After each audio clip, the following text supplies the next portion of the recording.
టాటరా classic రెటినాలకు world class treatment ఇప్పుడు మన భీరంగూడలో American laser eye hospitals.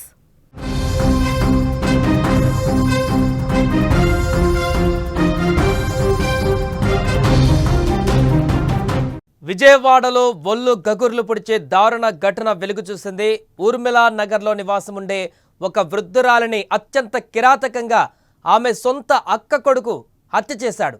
అంతేకాదు ఆ మృతదేహాన్ని ముక్కలు ముక్కలుగా నరికి వేరువేరు ప్రాంతాలలోని మురుగు కాలువలలో పడేసినట్లుగా పోలీసులు తెలిపారు. ఈ ఘాతకంలో మైనర్ అయిన అతడి కుమారుడు కూడా సహకరించడం మరింత కలకలం రేపింది.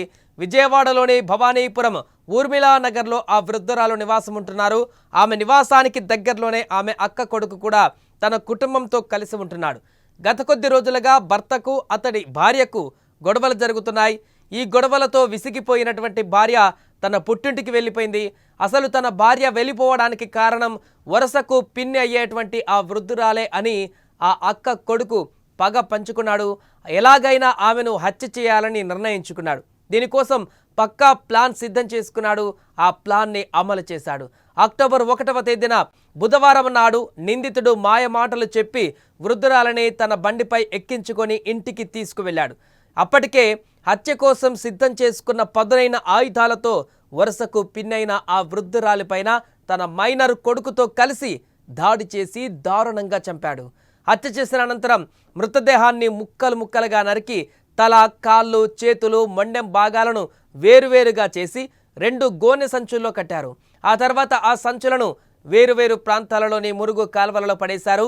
మొండాన్ని విజయవాడలోని బొమ్మసాని నగర్లో పడేయగా తల, చేతులు భాగాలను విజయవాడ అక్కనిసన్ స్కూల్ సమీపంలో పడేశారు.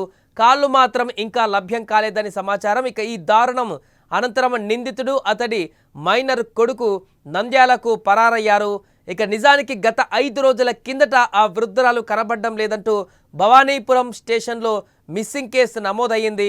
దీంతో ఈ ఘటనపైన విచారణ చేపట్టిన పోలీసులు సీసీ కెమెరాలను పరిశీలించారు. దీంతో అసలు వ్యవహారం అంతా కూడా బయటపడింది. వృద్ధురాలిని చంపింది అక్క కొడుకేనని తేలిపోయింది. మృతురాలి శరీర భాగాలను ఒక్కొక్కటిగా సేకరించారు. విజయవాడ నగరంలోని పలు ప్రాంతాలలోని డ్రైనేజీలో శరీర భాగాలు కనిపించడంతో వృద్ధురాలిని అని గుర్తించారు పోలీసులు. కానీ కాళ్ళు మాత్రం లభించలేదని సమాచారం. ఇక హత్యలో మైనర్ అయిన కుమారుడి సహకారం ఉండడంతో 2 నిందితులను నంద్యాలతో పోలీసులు అక్కడ అదుపులోకి తీసుకున్నారు. నంద్యాలలో ఇక విచారణ చేపట్టారు. ఈ ఘటనకు సంబంధించి లోతైన దర్యాప్తు తర్వాత మరిన్ని వివరాలు కూడా వెల్లడించేటువంటి అవకాశం ఉంది. ఏదైనా కానీ సొంత పిన్నిన ఈ రకంగా దారుణ హత్యకు గురి చేయడం, ఆ తర్వాత ముక్కలు ముక్కలుగా శరీర భాగాలను విడదీసి మరీ మురికి కాలువలలో పడేసినటువంటి ఘటన ఒక్కసారిగా అక్కడ కలకలం రేపింది. చుట్టుపక్కల ఉన్నటువంటి స్థానికులందరినీ కూడా తీవ్ర భయభ్రాంతులకు గురి చేసింది.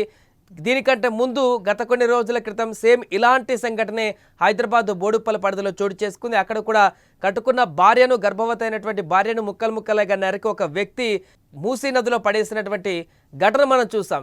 ఎగ్జాక్ట్గా అలాంటి పథకాన్ని ఇక్కడ అమలు చేసినట్టుగా కనపడుతుంది. విజయవాడలో కూడా వరుసకు పిన్నయ్యేటువంటి తనని దారుణంగా అతి కిరాతకంగా చంపి ఆ తర్వాత ఎవరికీ తెలియకుండా కనపడకుండా ఆ శరీర భాగాలని ముక్కలు ముక్కలుగా వేరు చేసి వాటిని మురుగు కాలువలో పడేసినటువంటి ఈ యొక్క దారుణమైనటువంటి సంఘటన ఆలస్యంగా వెలుగులోకి వచ్చింది. దీనిపై తీవ్రంగా స్పందిస్తున్నారు అక్కడ ఉన్నటువంటి స్థానికులందరూ కూడా. వీరి కుటుంబ సభ్యులు కూడా అతనికి కఠినమైనటువంటి శిక్షలు పడాలంటూ కూడా తీవ్ర స్వరంతో హెచ్చరిస్తున్నారు.